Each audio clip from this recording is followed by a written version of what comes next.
فراشة قلبي هنا تطير فوق العشب. اليوم عيد يا أبي، اليوم عيد سعيد يا طيور، اليوم عيد. نعوذ بالله من شرور أنفسنا ومن سيئات أعمالنا، من يهده الله فلا مضل له ومن يضلل فلا هادي له، وأشهد أن لا إله إلا الله وحده لا شريك له، وأشهد أن محمدا صلى الله عليه وسلم عبده ورسوله صفيه وخليله حبيبه ومصطفاه. يا أيها الذين آمنوا اتقوا الله حق تقاته ولا تموتن إلا وأنتم مسلمون. يا أيها الناس اتقوا ربكم الذي خلقكم من نفس واحدة وخلق منها زوجها وبث منهما رجالا كثيرا ونساء، واتقوا الله الذي تساءلون به والأرحام إن الله كان عليكم رقيبا. يا أيها الذين آمنوا اتقوا الله وقولوا قولا سديدا يصلح لكم أعمالكم ويغفر لكم ذنوبكم، ومن يطع الله ورسوله فقد فاز فوزا عظيما. أما بعد، فإن أصدق الحديث كلام الله، وخير الهدي هدي محمد صلى الله عليه وسلم، وشر الأمور محدثاتها، وكل محدثة بدعة، وكل بدعة ضلالة، وكل ضلالة في النار. أعاذني وأجارني الله منها وإياكم. الله أكبر الله أكبر الله أكبر الله أكبر الله أكبر الله أكبر الله أكبر الله أكبر الله أكبر الله أكبر خلق الأرض والسماوات. الله أكبر رازق الجن والإنس والحشرات. الله أكبر علام الغيوب. الله أكبر غفار الذنوب. الله أكبر ستار العيوب. الله أكبر رب الأرباب ومسبب الأسباب وخالق خلقه بالتراب. الله أكبر شرع الشعائر. الله أكبر أمر بالطاعات ونهى عن الكبائر. الله أكبر يبعث العباد يوم تبلى السرائر. الله أكبر أقر الحسنات وأنكر الصغائر. الله أكبر الله أكبر الله أكبر لا إله إلا الله. الله أكبر الله أكبر ولله الحمد. الله أكبر ما لبى ملب ثم كفر. الله أكبر ما حج حاج واعتمر معتمر. الله أكبر ما تاب تائب واستغفر. الله أكبر ما قطع قاطع وانكسر. الله أكبر ما قطع قاطع وانكسر. الله أكبر الله أكبر الله أكبر لا إله إلا الله. الله أكبر الله أكبر ولله الحمد. الله أكبر ليلا ونهارا. الله أكبر سرا وجهارا. الله أكبر فجرا وظهرا وعصرا. الله أكبر كبيرا والحمد لله كثيرا وسبحان الله بكرة وأصيلا. وصلى الله على سيدنا محمد وعلى آله وصحبه وسلم تسليما كثيرا. عباد الله، اعلموا رحمكم الله ورعاكم أن الله تبارك وتعالى قد هداكم إلى بينه، أن الله تبارك وتعالى قد اختار لكم خير دين وهداكم إلى الحق المبين وأمركم بالتمسك بحبله المتين. عباد الله، إن هذا الدين دين خير من صام وقام وطاف بالبيت الحرام، جاء بالإسلام وكسر دولة الأصنام. ليس هو إلا محمد سيد الأنام صلوات ربي وسلامه عليه. عباد الله، إن الله تبارك وتعالى قد اشتبه واصطفى هذا الدين على سائر ما يسمى بالأديان حيث قال إن الدين عند الله الإسلام. عباد الله، إن الله تبارك وتعالى قد بين بكتابه أن من تمسك بهذا الدين نجح وربح، ومن أعرض عن هذا الدين لم يفلح حيث قال ومن يبتغ غير الإسلام دينا فلن يقبل منه وهو في الآخرة من الخاسرين. عباد الله، إن هذا الدين هدب العلوم ودعا إلى القيم والفضائل ونهى عن الخبائث والرذائل.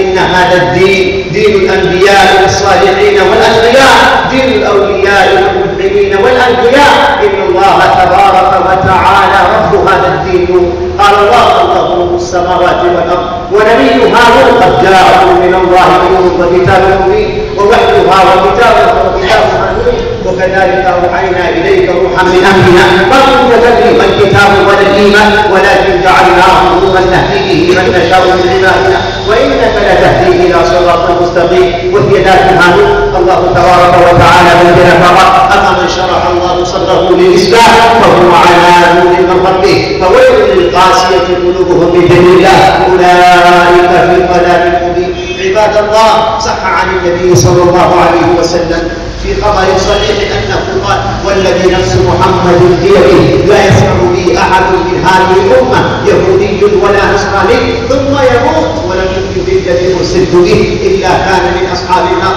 والحديث في صحيح مسلم من حديث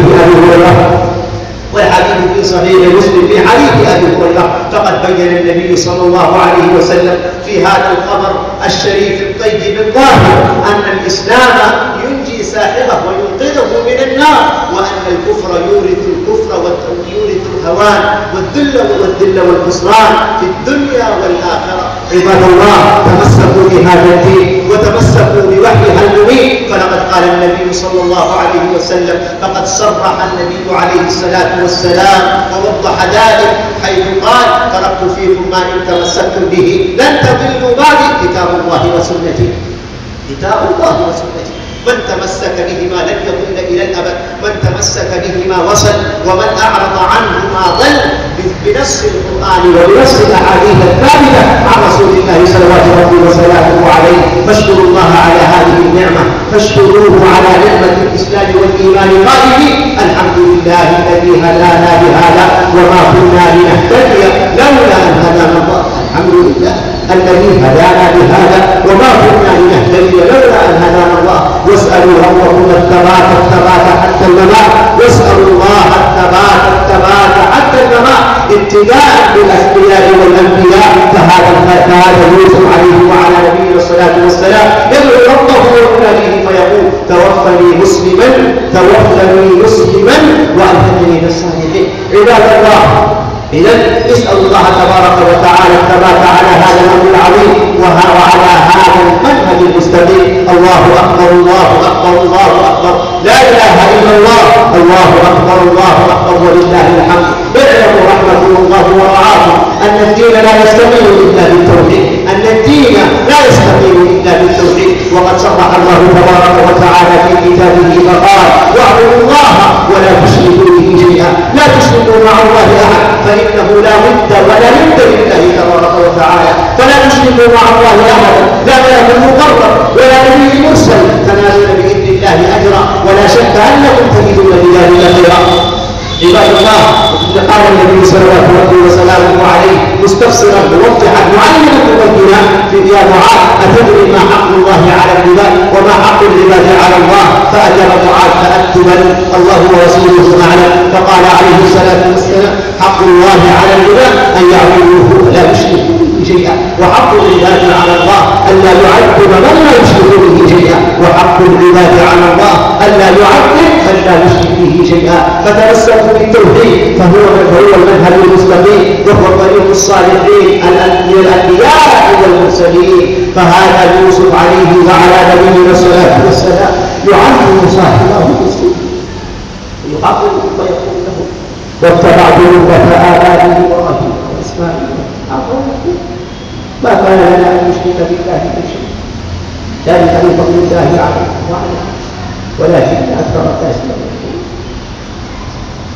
يا صاحبي السجن، أأخبار متفككون أم الله الواحد القهار؟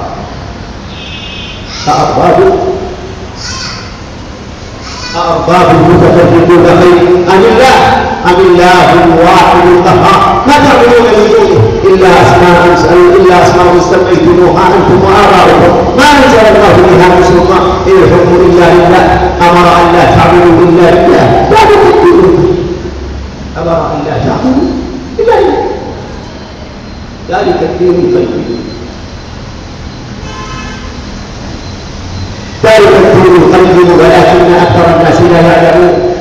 ذلك الدين القيم ولكن أكثر الناس لا يعلمون. الدين لا يستقيم إلا بالتوحيد عباد الله، فتمسكوا بالتوحيد ووحدوا الله تبارك وتعالى في جميع أحوالكم، في حلكم وترحالكم، وفي جميع أماكنكم وأزمانكم، وفي كل شؤونكم، تنالون بذلك إن شاء الله قربا إلى الله تبارك وتعالى. ثم اعلموا يرعاكم الله ويرحمكم الله أن من أعظم الحقوق بعد حق الله حق الوالدين. فقد قال الله تبارك وتعالى فقد أمر الله تبارك وتعالى في غير آية الإحسان إليهما فقط: واعبدوا الله ولا تشركوا به شيئا وبالوالدين إحسانا. وقال: قل تعالوا اتل ما حرم ربكم عليكم الا تشركوا به شيئا وبالوالدين احسانا فاحسنوا اليهما واتقوا معهما واظهروا لهما الخير والبر والكرم فتقربون الى الله تبارك وتعالى بذلك. ولقد قال النبي عليه الصلاه والسلام ثلاثه لا يدخلون الجنه مدمن الخمر اي مداوم على شربها مدمن الخمر والعاق لوالديه والديوث. فماذا نقول في اقوام لا يحترمونه؟ فماذا نقول في اقوام لا يلقون لشانهم بالا؟ فماذا نقول في اقوام لا يعملون بوالديهم؟ اعلموا رحمكم الله ورعاكم ان رضا ربه رضا الوالد وسخط ربه سخط الوالد. ثم ايها الاحباب قد امر الله تبارك وتعالى العزه ونهى عن الخلق والتمسك فان هذه الامه امه واحده ربها واحد ونبيها واحد وكتابها واحد وهدفها واحد وهو ارضاء احد واحد. هدف هذه الامه ارضاء احد واحد فاشتدت عنه كلمته ووحدوا صدورهم. فلقد قال الله وان هذه امه واحده وانا ربكم فاتقون وانا ربكم فاعبدون. فلا ينبغي ان نمزق بين الامه ونفرق شتها تحت شعارات زائله باطله، تحت شعارات حدوديه وطنيه وتحت شعارات قبليه عصبيه ولا تحت شعارات اجتماعيه عنصريه. فان الامه امه واحده فلا بد ان تجتمع كلمه هذه الامه وعزها وشهامتها وكرامها بالله. فانظروا الى ما تمر به الامه الاسلاميه اليوم من ضيق وحرج وباس وبلاء، كل ذلك بالتشتت، كل ذلك بالتمزق، كل ذلك بالتفرق، كل ذلك بالتناقض والتشابه، كل ذلك بالتباغض والتدابر. فوحدوا صدوركم عباد الله واعلموا ان الله تبارك وتعالى يحب الاعتصام والاجتماع ويكره الله تبارك وتعالى الفرقه عباد الله.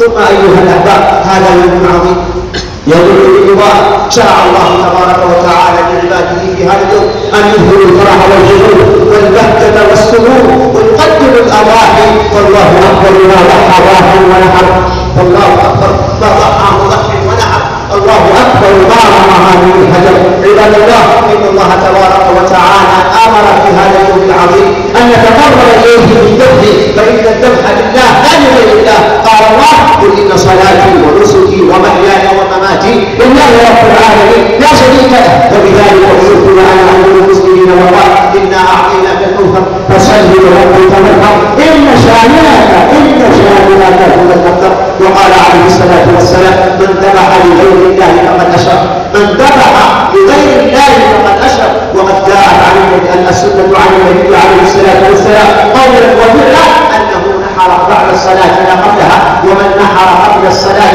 أعاد كما أخبرت ووضحت النصوص بذلك ووضحت.